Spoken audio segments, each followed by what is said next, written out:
Hi, this is Sindre from In Vain, and this Friday we'll be live on the Metal Galaxy. See you there. Inherited, collective, forced back by parents, but hidden inside their illusion. Hello, everyone. Cheers. Hello.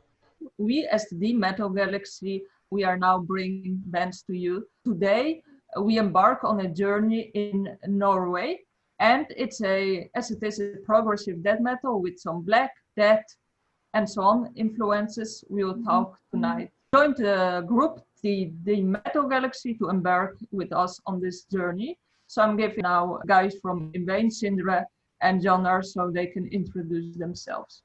Yeah, hello. Hi. Johnar, play guitar in Vain. I'm Sindre. I do vocals in Vain. Hi guys, how are you today? Very good, thank you. We're ready for whatever you got in store for us. Cheers. Cheers. So everyone has a specialty from their country. John are drinking, I think. What are you drinking, Sindre? I'm drinking a Birkebeiner beer. A lager? Yeah. And Johan, do you have any drink there? Didn't notice. Yeah, I got the beer here. Cool. And is it Norwegian or something else? Yeah, this is Norwegian. There's a lot of good microbreweries around here. There is. It's very interesting. So, how did you guys meet? Like, I know the band is from 2003, 2004, I think 2003. So, like, so many years now. Can you tell us the story, how it all happened? Yeah, I guess Johnar can, as he started it, he can take us through it, I guess. You mean the very beginning? Yes. Yeah, well, it was our other singer Andreas and me actually who started the band. We just had some fun this summer and recorded a metal song for fun. Basically, I was not so much into metal, but he was a diehard metalhead, and I always joked with him for fun that I would record a metal song one day so he could sing on it. And actually, I did it as a part of a project on a school I was attending, and he wrote the lyrics, and that song is called "As I Wither," and that's on our first album also. And actually, I'm still really happy with that song, and that was the start. We saw that there's some potential here, and then we went into the studio and recorded an EP with 4 songs, and then this following summer we recorded another EP again, and then we got signed to Indie Recordings, and since then we have released 4 albums. Wow, that's amazing for the person who said he's not into metal. Yeah, well, I was not a big metalhead at that time, but obviously I got into it. I always appreciated all kinds of music, but I was listening to a lot of extreme music. Like I was listening to metalcore and hardcore, but I wasn't into black and death metal. That was still a little bit too much for me. But I got into it, and I quickly got into it, and I got the whole new musical world to discover. Awesome. And how did you met Sindre? Yeah, we knew each other from before, from common friends, and hanging around at some shows and having some beers. I knew that he was a singer and that he had a good voice, and we wanted to have some clean vocals. Andreas was mainly black. He's mainly a black metal vocalist, and we from the get-go we wanted to have different kind of vocals in the band. We didn't want to. Also, we from the first EP we already started to merge black and death metal with some progressive elements. The same went for the vocals. We wanted to have different kind of vocals. So we wanted to have singing. And that's where Sindre got into the picture. Yeah, you contacted me with that first song. So when they made that song, and they had this part where they thought it would fit with clean vocals, and so that's when I joined, basically. Interesting. Cool, cool. And you two are the oldest members, if I'm correct. And then there were some other members who left band. Andreas and Jonar was first, and then I joined right after. Yeah, Yeah. Andreas. But the rest, it's like new members, like Alexander joined in 2013 and some other members. So we have seen some shifts. So I'm wondering, how do you select new members, and what challenge do you face then? Well, we've always, I guess, this has to be. We've always been focused on the music, so that we need people that can handle the job, that plays the instruments well and can add something to the band. And then of course, like, personal chemistry is important as well. But yeah, we've been lucky that we know a lot of good musicians, so we've had a nice selection to choose from when we needed new people for the band, basically. So the pool never goes dry? Well, let's hope we don't need so many new musicians more now, but yeah, It's a natural evolution in many bands when people get older, especially when they have kids and families.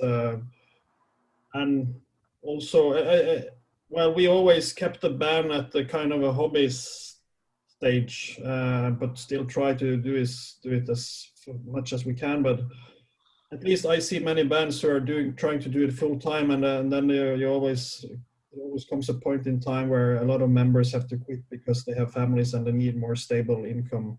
In our case, for instance, our previous bassist, he moved to the United States to become a pilot. So that's the reason why we needed a new.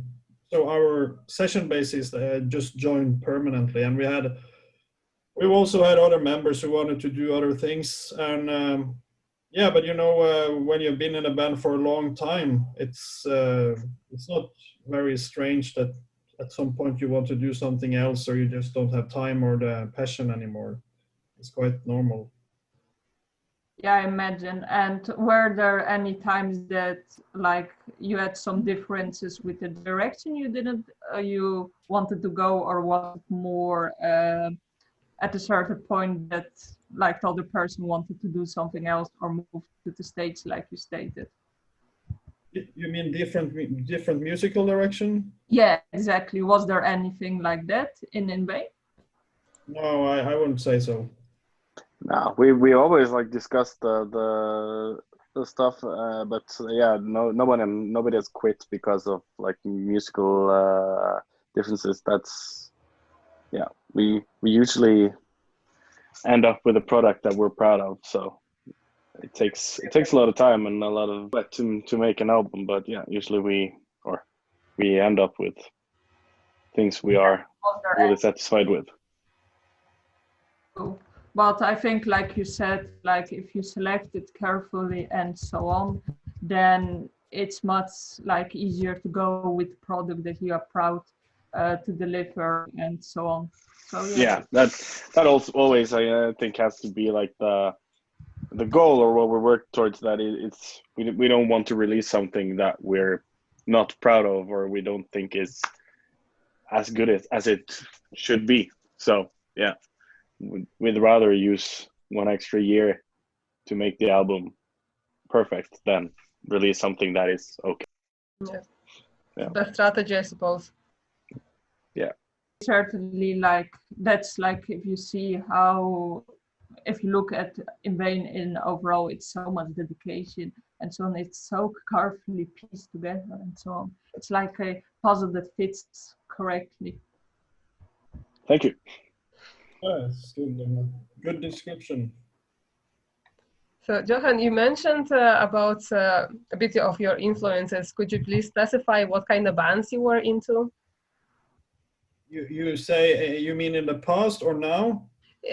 Like first, what influenced you in the past, and what you're listening these days? Well, when we started the band, and as I said, I was not a metalhead. I had no experience with that genre at all. So, for instance, all these kind of famous bands and records that everybody knew, like Metallica and Iron Maiden and all that kind of stuff, I didn't know anything of that. I knew the bands, but I never listened to it. I started actually with the more extreme stuff. And a CD I really kicked on was the debut album of Cyclone. It's called World of Worms, and it was the ex-guitarist of Emperor who started it together with some guys from Myrkskog. And that's, they call that extreme metal. I think it's the first time I saw that being used, but it's kind of like a mixing Black and Death. And it was, for me in the beginning, it was very intense for me to listen to. I could only handle one song at a time, but eventually I got into it. And then from there, I discovered a lot of, I had a whole world to discover of bands. But so I can mention some that are my all-time favorites. That's like Emperor, Opeth, In the Woods, Extol. I think that they have some of the best songwriters in history of metal, and I listen to all kinds of music, but a common denominator for bands I like is that they have a unique voice. In my opinion, you can listen to the band and you can immediately know what band you're listening to. At least that's how I view them. So, but those are some of the bands I really like and still like to this day. I still think that their music is some of the best that's been released. Cool. And what about you, Sindre? What are your influences? Well, I've listened to the more extreme stuff from before we started the band, but I grew up with an older brother. He's 8 years older than me, so I heard a lot of music through him. But I also started off with like Emperor and stuff like that. And before that, I remember Countdown to Extinction by Megadeth. I was listening a lot to when I was like I don't know how old I was, like 9 or 10, and then but all kinds of extreme metal I liked, but I also always like listened to all kinds of genres. So always I'd been fond of like more electronic stuff, industrial stuff, and also like progressive stuff like 70s Camel and Focus and bands like that, King Crimson and stuff like that. So yeah. I agree with Johnar, like a band that has its own voice, and also I'm a big sucker for bands that can take in the best parts of different genres and make it work together. Mm-hmm. So like things that you immediately like you think that won't work, and then they find a way to like make it play together. So anyone that can do that, I'm on board. And so still same. I listen to a lot of extreme metal, but I also listen to everything from like some hip hop to pop to whatever's good music I listen to, I guess, in my opinion. That's nice. Certainly nice, but it sounds like interesting. The only band like I really recognize is Megadeth. The rest is a mystery to me. Emperor is one of like the pioneers of Norwegian black metal. Yeah, but it's one of the really big ones. Sorry? I'm not into black metal, no. But the only band I heard that are really black metal is Mayhem, but who haven't heard it? Yeah, of course. And now we are here talking about mayhem and so on. We are going to ask the question. We have to, as we are traveling to Norway today. So about Norway, as like extreme stuff that's happening there. We saw Lord of Chaos, and we saw also Headbanger's Journey, which gave nice impression of mayhem. So I'm wondering, how is the situation nowadays? It's nothing like that, in my opinion. We've never been like a part of the more extreme.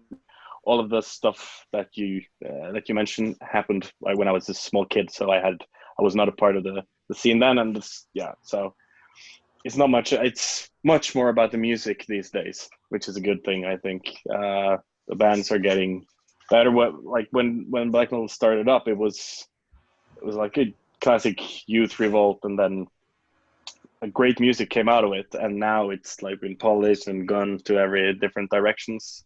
Some is really good and some is awful, but I don't see much of that stuff these days at all. Might be some kids trying to be like their idols and do some stupid stuff, but not in those like with big ramifications, at least. I'm not sure if Jonar feels differently. Oh no, that's more like something that happened in the 90s, I think. Yeah.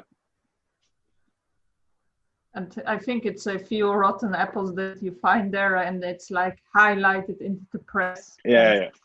There's always some rotten apples. So, for example, Headbanger's Journey, he got a lot of stick for how he presented the Norwegian metal scene there. So actually on the DVD, there's he made, because I think he felt a bit bad, so he made a small Norwegian black metal documentary that's like extra on the Headbanger's Journey DVD to nuance things a bit, because the only one he spoke with there was like a really drunk Jon Stubberud from Mayhem, and he can say whatever, so. But the drug didn't make it in the wall video, and the normal one got into the extra. Yeah, well, I think he made it after, right? I think, I don't know this. I will not speculate, but yeah, there's, what I was told was that he made it after the Headbanger's Journey. So, but it was finished in time to be on when it was released for DVD. But this is, something I heard. Source, don't remember. Interesting, but if you look at Norway as a whole, it's especially now Black Death and symphonic metal that's made, or anything else that... There are all kinds of bands here, but of course, like Norway are known for their black metal, and like the pioneers are still like the big ones, and then but you get new bands you get bands in like more progressive genres that does well, and also the old bands that takes another direction and does something a bit different, like Arcturus, for example, are sounding a lot different than they did back then. Or if you want to go extreme, then Ulver is quite different if you listen to some of their old stuff, like that's Madrigal or something like that, and then you go to the new stuff. Then there's two completely different genres, and they're both great, but it's pretty far from apart from each other, like the genre-wise. So, but there's a lot of things happening, not just black metal and death metal, I think, and a lot of like young people that grew up with this, not the first like the pioneers, but more the more advanced, or I don't know how I should say this, but like the newer bands then, and they evolve it even more as you do with the music. So yeah, there are a lot of things happening, a lot of interesting bands. It certainly like broadens this perspective, so we know there's more to Norway than Mayhem and like the Absolutely. So let's get back to In Vain, shall we?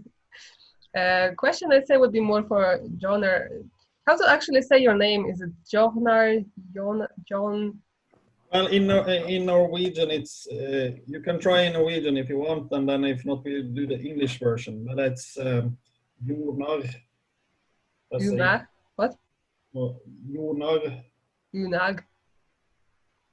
Yeah, not a G at the end, but an R at the end. Junar.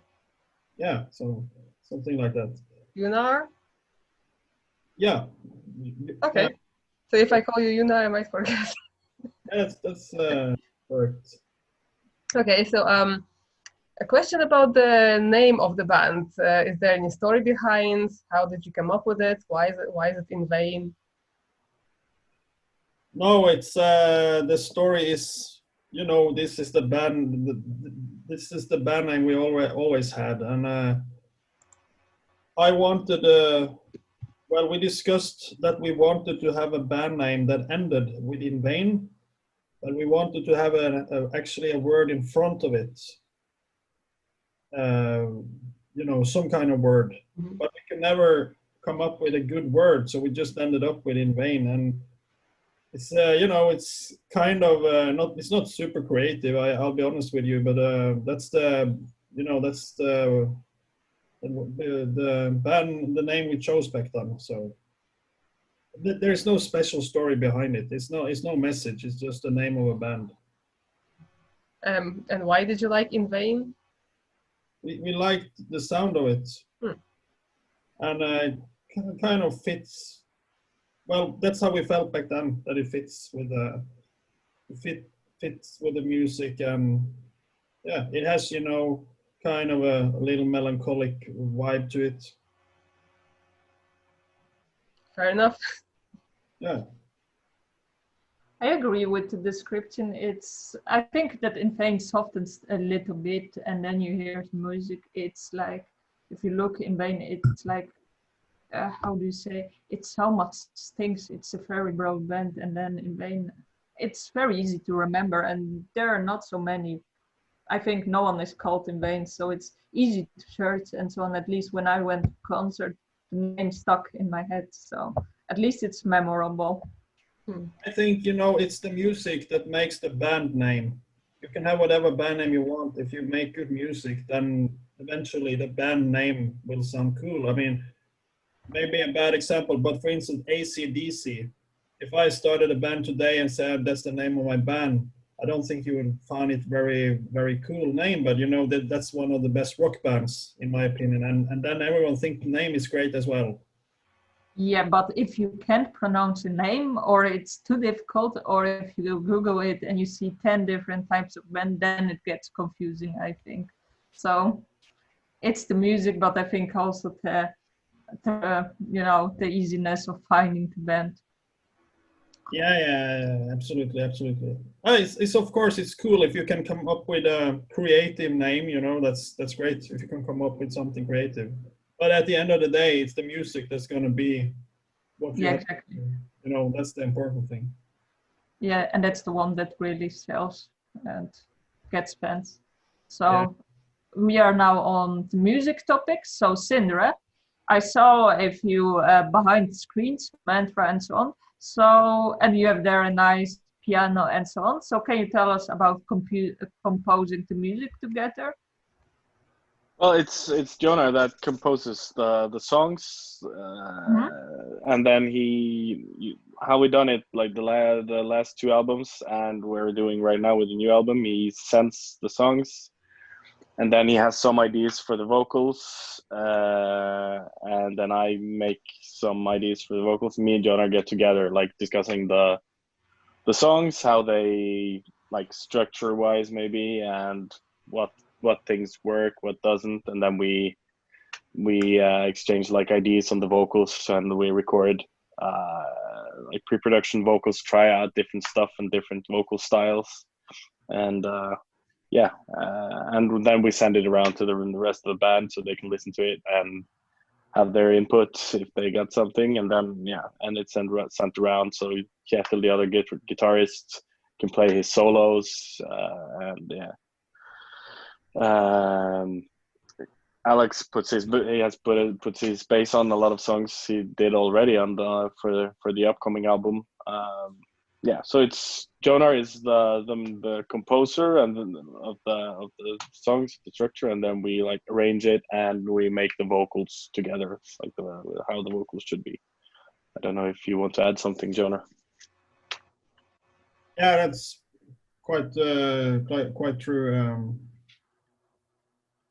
I make I always make a song kind of from A to Z, so always a complete composition. I'm not only presenting riffs to the band. I always have a full song made with it that I've kind of considered done. But Sindre and me, we live both in Oslo, so when we do pre-production, so I will usually write a lot of songs, and then we start the pre-production, and then we will have a lot of creative discussions.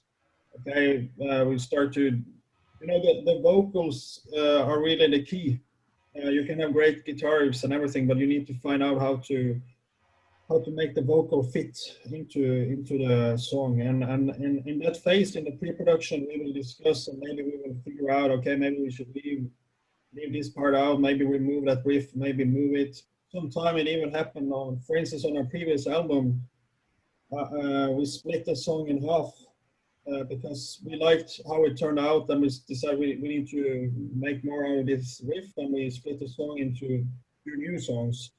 Yeah, so in the pre-production phase, a lot of things happen, and we are discussing a lot back and forth arrangements, mostly arrangements. Sometimes I might write.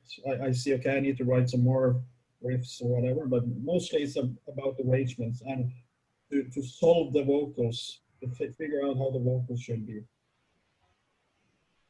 And would you have sometimes some creative blocks that you can't make music, and if you do, how would you overcome them? Yeah, absolutely, and I have that a lot. It's very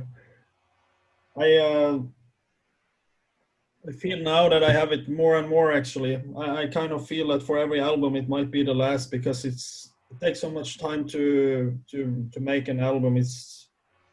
I have to put in so many hours to write music that I'm satisfied with for my standards. So when I read about other bands that release an album and then 1 year later they've been on the road and they say we've written a new album, I'm kind of shocked. Okay, maybe they're very productive or they have low standards, and very often it's the latter. And I think that I think it's more and more difficult also because at some point you kind of run out of ideas, and you want to do, if you look at our albums, we have kind of experienced a lot of different fields and areas of metal, and in the beginning when you do that, there's a lot of options and cool things to discover. That for instance, we started to do like a merge of Black and Death, and then eventually we ventured off into other kind of corners of metal. And our songs are, you can pick our songs and you will see some of them might be completely different from each other.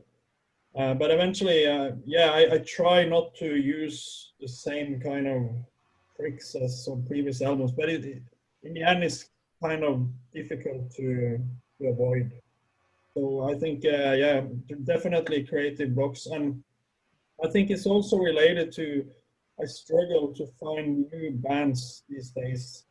I think there's a lot of good music released, maybe better than ever, but the problem is that the more and more music you have heard in the past, it's less, at least for me, it's less, it's harder to get surprised by and like blown away by something new. It's just like traveling. The more countries you visit, the next country will not be maybe that is impressive as it's compared if it was your first trip abroad. So that's also probably one of the reasons why I find it harder. And okay, that's a long answer. And how to overcome it, I don't know. You tell me. I don't know a solution for that.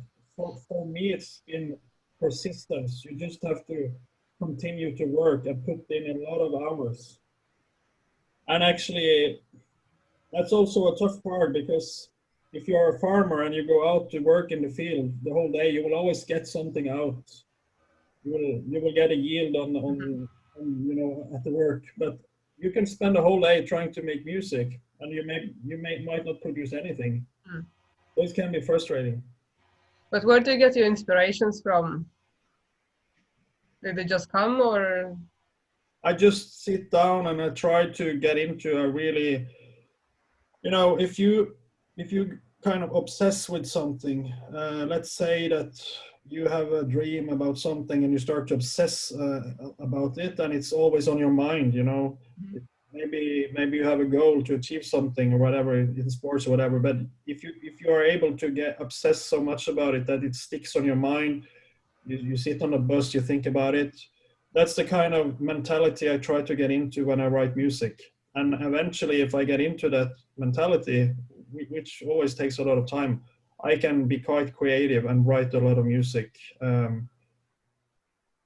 But that's difficult. But I've been in those creative bubbles in the past, and then it's very almost easy to write, but it's hard to get into that creative bubble. I sit down and kind of try to create music in my head. I don't use my guitar when I'm writing songs. Okay, wow. Interesting approach, but like if you look in Vain, what I see in every album, you want to use a different pool of like style and so on. And I imagine that makes it difficult. If you used everything, then it's like empty. And I think it's an amazing thought to just end when you are at your peak creating music. Yeah, I mean, we will never release anything we're not happy with, and and if I feel that I don't have any more music left in me in this style, then we cannot continue. But when you're in recording an album, it's a lot of work, and I think when you ask a band right after, they might see, I don't know if I want to do another album. It's too much hassle. Well, when time passes, you get the urge again, but. Yeah, it's at least when I'm writing all the music by myself, it's a lot of work. We'll see. Maybe some other members will write music in the future, and we'll have it will be more a shared responsibility. That will be interesting. Maybe Sindre will have an idea, something to write. Maybe we'll see. So when we are talking about the blogs and so on, so you said you just produce music and you release it when you're happy with it. So how do you find the moment when you say, I'm happy what I made and I'm going to release it? I can't improve this, I'm going to release it. So how is the decision made? You have to, at some point you have to just make the decision though, because you can always you always go over the song and you can make changes, but at some point you're maybe making it worse again just because you heard it so many times. You might be tired of that riff or that vocal line or something like that. So I think for us, it's when we've done the pre-production and we feel that we've done what we can with the songs, and we feel that we have enough songs that are good enough to make the album. That's when we decide, okay, now we're gonna record it. Now we're gonna release it. And sometimes, during the when we actually record it, we usually record 1 or 2 songs more than we put on the album.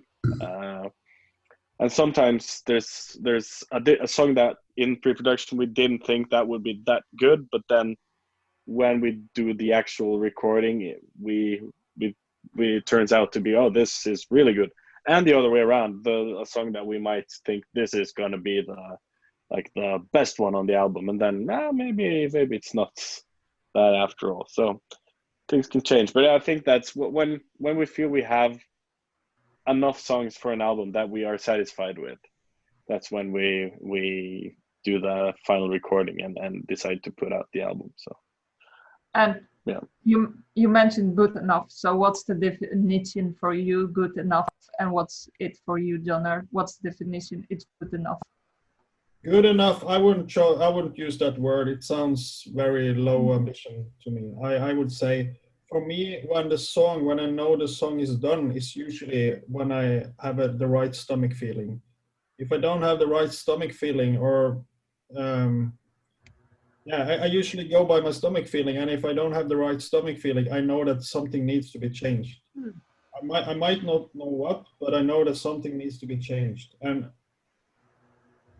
when I have the right stomach feeling, I think, okay, this song is done. And maybe it might end up on, okay, I thought it was done, but it didn't end up quite as I thought it would, when I thought, okay, maybe that it would be better, whatever, when the final product is ready. But at least that's what I will go by in the creative, or when I compose.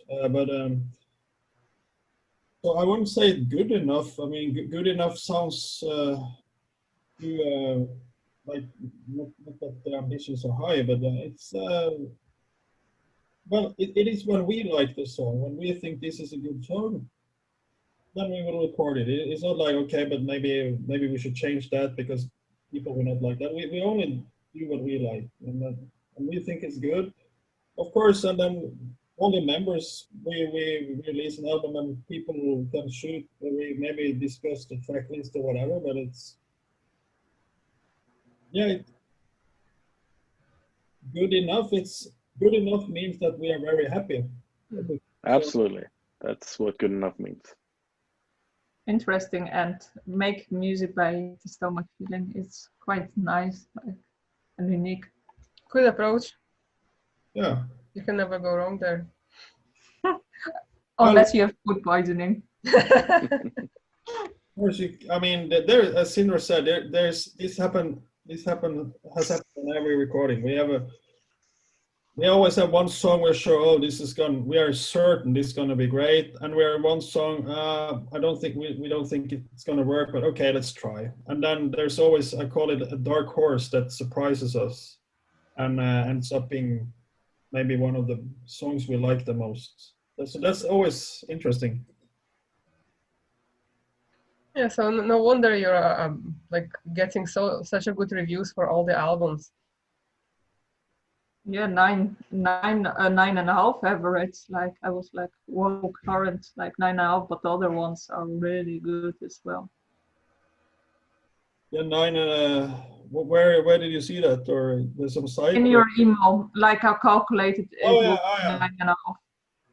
Yeah, well, that's I guess that's kind of a little bit how the band has built. I mean, Vain has never been a full-time band. We have not been touring all over the place like a lot of other bands, and usually that's how you build your audience.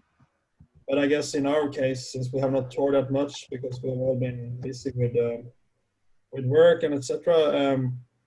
It's maybe it's the quality of the music that has helped it spread a little bit on its own. And good reviews obviously help. You can build a band with terrible reviews if you just tour all the time, but of course good reviews is very helpful. Certainly.